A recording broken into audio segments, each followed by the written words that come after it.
নির্বিকার চিত্তে সামনে তাকিয়ে স্টিয়ারিং ঘোরাচ্ছে মাহির। ওর সমস্ত মনোযোগ রাস্তার ওপর। এদিকে রোজি জানালার কাছের সাথে মাথা কাত করে এক ধ্যানে মাহিরকে খুঁটিয়ে খুঁটিয়ে দেখছে। সত্যটা জানার পর ওর দেখার চোখটাই পাল্টে গিয়েছে যেন। মেয়েটা তন্নতন্ন করে মাহিরের অবয়বে ভিনদেশি ছাপ খোঁজার চেষ্টা করল। না, নীল চোখের ওই মণি দুটো ছাড়া মাহিরের মাঝে বিদেশি কোনো ছায়া নেই। মাহির ফর্সা, তবে যতটুকু একজন বাঙালি পুরুষের চেহারায় মানানসই, ততটুকুই। সেদিকে দিয়ে বিচার করতে গেলে রোজি নিজেই বোধহয় মাহিরের চেয়ে এক শেড বেশি উজ্জ্বল হবে। মাথার একঝাঁক চুলগুলো সিল্কি, কালো, তবে একেবারে সোজা নয়। সামান্য কোকড়া, যেটাকে এখন টেক্সচার্ড হেয়ার বলে। সামনের ফ্রেঞ্চগুলো এলোমেলো হয়ে কপালে পড়ে আছে। এছাড়া মোটা ভ্রু, নাক, চোয়ালের গঠন, এসবে বড় আব্বুর কিছুটা ছাপ লেপটানো। জানালা দিয়ে আসা মৃদু কুঞ্জনের আওয়াজে রোজির ঘোর কাটল। গাড়ি জ্যামে আটকা পড়েছে। কিছুটা অপ্রস্তুত হয়ে সোজা হয়ে বসল রোজি। বাইরের কোলাহল ছাপিয়ে জানালার ওপাশে রিকশায় বসে থাকা দুই তরুণীরা আলাপ শোনা যাচ্ছে। আজকে হঠাৎ এত জ্যাম কেন রে? প্রথম মেয়েটির কণ্ঠে বিরক্তি নিয়ে বলল। আজকে আমাদের রাজশাহীতে ফ্লোরেন্সা মিলার এসেছেন। তাই কিছু রাস্তা বন্ধ করে দেওয়া হয়েছে। কে উনি? কোনো সেলিব্রিটি? আগে তো এই নাম শুনিনি। আরে না, উনি অস্ট্রেলিয়ান নাগরিক, একজন ব্যবসায়ী। তবে তার চেয়েও বড় পরিচয় হলো উনি সিডনির বিখ্যাত মিলার বংশের বড় সন্তান। আর উত্তরাধিকার সূত্রে মিলার বংশের লাল হীরের মালিক তিনি। বর্তমানে এটাই তার বড় পরিচয়। লাল হীরে? আমার জানা মতে এটা তো বিশ্বের সবচেয়ে এক্সপেন্সিভ রত্নগুলোর একটা। তাহলে তো তিনি বিলিয়নিয়ার। আরে শুধু বিলিয়নিয়ার হলেই এই হীরে পাওয়া সম্ভব না। অনেকদিন আগেই এর কেনাবেচা আর নিলাম বন্ধ হয়ে গেছে। এখন পৃথিবীর কেবল গুটিকয়েক পরিবার আর জাদুঘরেই এর দেখা মিলবে। বিশ্বের বেশিরভাগ লাল হীরা পশ্চিম অস্ট্রেলিয়ার আর্গাইল খনি থেকেই পাওয়া গেছে। তাই সেখানকার কিছু প্রাচীন ব্যবসায়িক পরিবারের কাছে এই রত্ন গচ্ছিত আছে। তার মধ্যে মিলার পরিবার একটি। আর বর্তমানে ফ্লোরেন্সা মিলারই সেই পরিবারের লাল হীরাটির মালিক। বাহ, এত কিছু কিভাবে জানিস তুই? আমার পড়াশোনাই তো প্রত্নতাত্ত্বিক বিষয় নিয়ে। এসব আমার ঠোঁটস্থ রাখতে হয়। তোদের সাবজেক্ট কিন্তু অনেক ইন্টারেস্টিং। মেয়েটা এবার একটু ভাব নিয়ে বলল। আমি তো তোর মতো বাংলা সাহিত্যের ছাত্রী নয়, যে কেবল কল্পনায় ডায়মন্ড বানাবো। আমি বাস্তব ডায়মন্ডের ইতিহাস খুঁজি, বুঝলি? খালি খুঁজবি, ধরতে তো আর পারবি না। আচ্ছা, উনি কি হীরে বাংলাদেশের সাথে করে নিয়ে এসেছেন? জানি না, তবে আন্তর্জাতিক মিডিয়াতে উনার আঙুলে বেশ কয়েকবার লাল হীরের আংটিটা দেখা গিয়েছে। কিন্তু বাংলাদেশে ওটা আনার সাহস উনি করবেন কি না সন্দেহ। যা দেশ আমাদের। রিকশাটা রোজির জানালার পাশেই দাঁড়িয়ে ছিল। ফলে তাদের সবগুলো কথাই স্পষ্ট রোজির কানে এসে পৌঁছেছে। মুহূর্তেই ওর বুকের ধুকপুকানি কয়েকগুণ বৃদ্ধি হয়ে গেল। অজান্তেই বা হাতের মধ্যমা আঙুলের দিকে তাকালো রোজি। এই আংটিটাই সেই লাল হীরের আংটিটা, নয়তো? রোজিকে অন্যমনস্ক হয়ে নিজের হাতের দিকে তাকিয়ে থাকতে দেখে মাহিরের দৃষ্টিও সেদিকে গেল। আংটিটা দেখা মাত্রই মাহিরের শান্ত চোখের মণি দুটো সংকুচিত হয়ে এল। দ্রুত হাতে গাড়ির কাজ তুলে দিল সে। রোজির হাতটা নিজের মুঠোর ভেতর নিয়ে রুদ্ধশ্বাসে জিজ্ঞেস করল, রোজি, এটা কোথায় পেলি তুই? রোজি থতমত খেয়ে বলল, রেস্টুরেন্টে। উনি যাওয়ার সময় আমাকে পরিয়ে দিয়েছেন।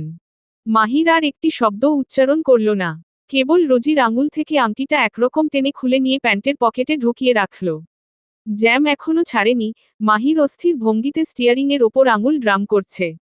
চওড়া কপালে বিন্দু বিন্দু ঘাম জমছে। জ্যাম ছুটতেই মাহির বাড়ির দিকে গাড়ি না ঘুরিয়ে সোজা ইউ টার্ন নিল। আবার সেই রেস্টুরেন্টের সামনে এলো ওরা। কিন্তু খোঁজ নিয়ে জানতে পারল, ভদ্রমিলা ইতিমধ্যে উনার ব্যক্তিগত জেডে রওনা দিয়ে দিয়েছেন। মাহির এবারও কোনো কথা বলল না। এবার গাড়ি সোজা চলে এল পদ্মার এক নির্জন পারে। রোজি স্তম্ভিত হয়ে মাহিরের কাণ্ড দেখছে, আর ওর পিছু পিছু ছুটছে। পারে এসে মাহির পকেটে হাত দিতেই ওর পরবর্তী পদক্ষেপ হয়তো আজ করতে পারল রোজি। ও দ্রুত মাহিরের হাত চেপে ধরল। কি করছেন মাহির ভাই? মাহির হাত ছাড়ানোর চেষ্টা করতে করতে বলল, ছাড় রোজি। আপনি কি আংটিটা নদীতে ফেলে দিতে চাইছেন? হ্যাঁ, অকপটে স্বীকার উক্তি মাহিরের। অসম্ভব, আমি এটা কিছুতেই হতে দেব না। রোজি, বোঝার চেষ্টা কর। এই জিনিস আমাদের কোনো কাজে আসবে না, উল্টো বিপদ ডেকে আনতে পারে। বিপদ টিপদ যাই আসুক, আমি এটা ফেলতে দেব না। এটা আমার কাছে একটা আমানত। উনি বিশ্বাস করে আমাকে এটা দিয়েছেন। রোজি, হ্যাঁ, এটা আপনার জিনিস না, এটা আমার। আমার জিনিস আমাকে ফিরিয়ে দিন। আমি আমার জীবন দিয়ে হলেও এই আমানত রক্ষা করব। রোজির কণ্ঠে প্রবল জেদ। মাহির শক্ত চোখে তাকিয়ে আছে রোজির দিকে। এভাবে কি দেখছেন? আমি এটা কখনোই পরব না। কিন্তু নিজের কাছে রাখব। কেউ জানবে না। আর আবার যদি কোনোদিন উনার সাথে দেখা হয়, সেদিন না হয় ফিরিয়ে দিব। বাড়ি ফিরে রোজি এক মুহূর্ত দেরি করল না। সোজা রান্নাঘরে চলে এল। শাহিদা বেগম সহ বাড়ির 3 কর্ত্রী মধ্যভোজের আয়োজনে ব্যস্ত। মাহিরের জন্মদিন বলে কথা, তাই রান্নার তোড়জোড়ও অন্য দিনের চেয়ে আজ অনেকটাই বেশি। রোজি গিয়ে শাহিদা বেগমকে এক প্রকার টেনে হিচড়ে রান্নাঘর থেকে বের করে আনল। আসার সময় চাচি শাশুড়ি আর বড় আম্মুকে উদ্দেশ্য করে বলে এল, আজকে তোমরা একা একাই সামলাও, আমি আমার শাশুড়ি মাকে নিয়ে ঘুরতে বেরোলাম। বাড়িতে ফিরে রোজি সোজা রান্নাঘরে চলে যাবে। শাহিদা বেগম সহ বাড়ির 3 কর্ত্রী দুপুরের ভোজন রান্নায় ব্যস্ত। আজকে একটু বেশিই তোড়জোড়। জন্মদিনের আয়োজন বলে কথা। কিন্তু রোজি গিয়ে শাহিদা বেগমকে এক প্রকার টেনে হিচড়ে বাইরে নিয়ে এল। আর আম্মু বড় আব্বুকে বলে এল, আজকে তোমরা একা একা কাজ করো, আমি আমার শাশুড়ি মাকে নিয়ে ঘুরতে বেরুলাম। ঘরে এসে রোজি নিজেই আলমারি খুলে হালকা গোলাপি রঙের একটা জামদানি শাড়ি বের করে বিছানার উপর রাখল।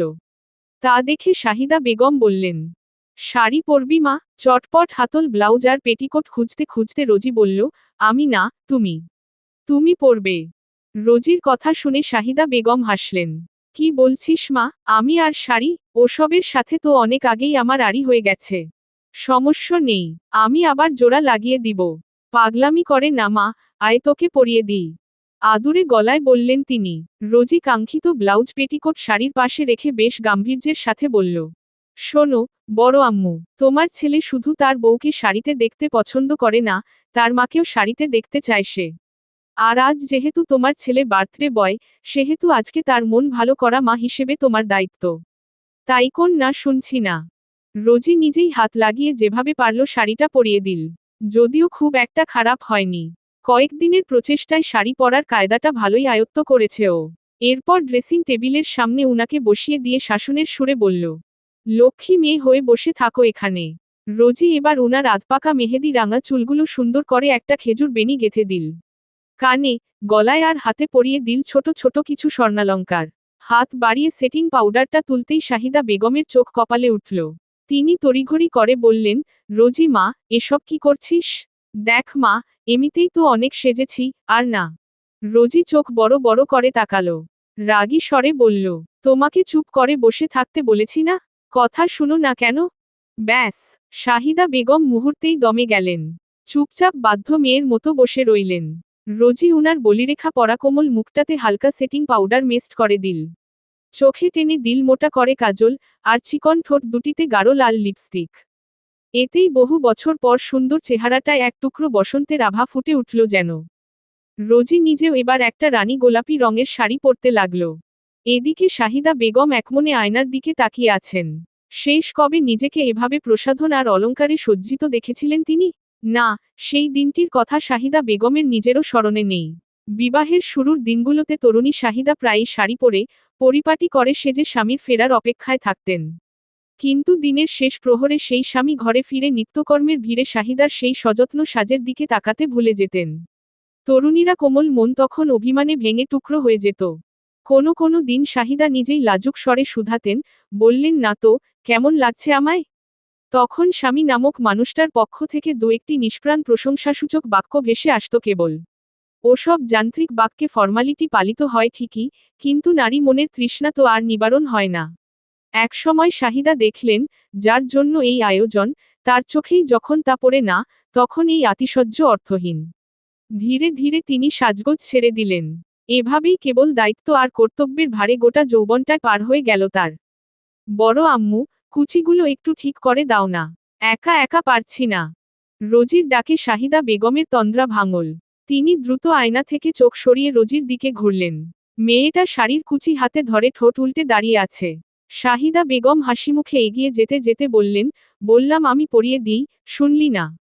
গোটাটাই তো হলো, কিন্তু কুচিগুলো এসে আর হচ্ছে না। শাহিদা বেগম আলতো করে মেঝেতে বসে রোজির কুচিগুলো ভাঁজ করে দিলেন। তারপর দাঁড়িয়ে আঁচলাটা ঠিক করার সময় হুড়মুড় করে দরজার কপাট দুটো খুলে গেল। রোজি চকিতে সামনে তাকালো। তুবা এসেছে। শাহিদা বেগম সেদিকে না তাকিয়েই বললেন, তুবা, তোর ভাই ভাবি নাকি আমাকে ঘুরতে নিয়ে যাবে? তুই যাবি মা? গেলে চটকি তৈরি হয়ে নে, যা। তুবা মুখ হা করে মায়ের দিকে তাকিয়ে আছে। তার মা শাড়ি পরেছে। তুবা চোখ ডলে ফের তাকালো। জীবনেও এমন দৃশ্য দেখার সৌভাগ্য তার কখনো হয়নি বইকি। এবার ধীরে ধীরে হেঁটে রোজির পাশে গিয়ে দাঁড়ালো। বিস্মিত কণ্ঠে বলল, আম্মু, কি দেখছি আমি? এটা কি সত্যিই তুমি? তো মেয়ের মুখে এমন কথা শুনে কিঞ্চিত অপ্রস্তুত বোধ করলেন ভদ্রমহিলা। রোজি হেসে বলল, বড় আম্মুকে সুন্দর লাগছে না, বলো? আমি সাজিয়েছি। রোজি, পুরো কাবার করে দিয়েছিস তুই। একেবারে নতুন লাগছে আমার আম্মুকে। তুই জানিস, আমি কতবার বলেছি একবার শাড়ি পরার জন্য, কিন্তু আম্মু জীবনেও আমার কথা শুনেনি। রোজি বলল, তুবা তৈরি হও, যাও। তোমরাই যাও, আমার ভালো লাগছে না। শাহিদা বেগম মেয়ের কপালে গালে হাত ছুঁয়ে দেখতে দেখতে বললেন, ভালো লাগছে না কেন? জ্বর এসেছে নাকি? না, আম্মু, এমতেই। তোমার একটা শাড়ি নিতাম। শাড়ি পরবি? পরতাম আর কি, আজকে তো পহেলা ফাল্গুন, তাই ভাবছি পরব। উদ্ধৃতি চিহ্ন। তাহলে আমাদের সাথেই চল মা, ঘুরেও আসা হবে। না, এখন না, আমি তো বিকেলের দিকে পরব। তুবার চোখের কোণে খেলা করা চপলতা দেখে রোজি কিছু একটা আঁচ করতে পারল বোধ হয়। ঠোঁট টিপে হেসে বলল, থাক বড় আম্মু, ননদিনী আমার বড় হচ্ছে। আমরা আর কতদিন আঁচলের তলে নিয়ে ঘুরব? তার তো ঘোরানোর জন্য ব্যক্তিগত কেউ থাকতে পারে। তুবা, পুরো আলমারির শাড়ি তোমার জন্য, এখান থেকে পছন্দ না হলে আমার আলমারি থেকেও পছন্দ করে নিয়ে আসতে পারবে। আজ মাহির তার জীবনের সবচেয়ে প্রিয় ও শ্রেষ্ঠ দুই নারীকে সফরসঙ্গী করে রওনা হয়েছে এক টুকরো সুখের সন্ধানে। গাড়ির ড্যাশবোর্ডে হাত বাড়াল সে। প্লেয়ার মিউজিকের বাটন চাপতেই গাড়ির নিস্তব্ধ বাতাসে ছড়িয়ে গেল সুরের মেলা। তারা চিহ্ন সবাই তো সুখী হতে চায়। তবু কেউ সুখী হয়, কেউ হয় না। জানি না তো কেন মিছে এই পথ চাওয়া। পথেই হারায় সব পাওয়া না পাওয়া। সবাই তো সুখী হতে চায়। তারা চিহ্ন। গাড়ি শহরের বাইরে ছোট একটা রাস্তায় মোড় নিলে শাহিদা বেগম এবার আর কৌতূহল দমিয়ে রাখতে পারলেন না। নিচু স্বরে রোজিকে জিজ্ঞেস করলেন, রোজি তুই তো বল মা, কোথায় যাচ্ছি আমরা? রোজি হেসে ভদ্রমহিলার হাত দুটো নিজের কোমল মুঠোয় ভরে নিল। বলল, শোনো বড় আম্মু, তোমার ছেলে আমার জন্য একটা স্বপ্নের পৃথিবী গড়েছে, যেখানে কেবলই সুখ আর একান্ত আমার বসবাস। তবে সেই সুখের আঙিনায় তোমাকে মাথা গোজবার ছোট্ট একটা কুঁড়েঘর দেব, বুঝলে? এর বেশি কিছুর আবদার কিন্তু করবে না, আমি একদম দেব না।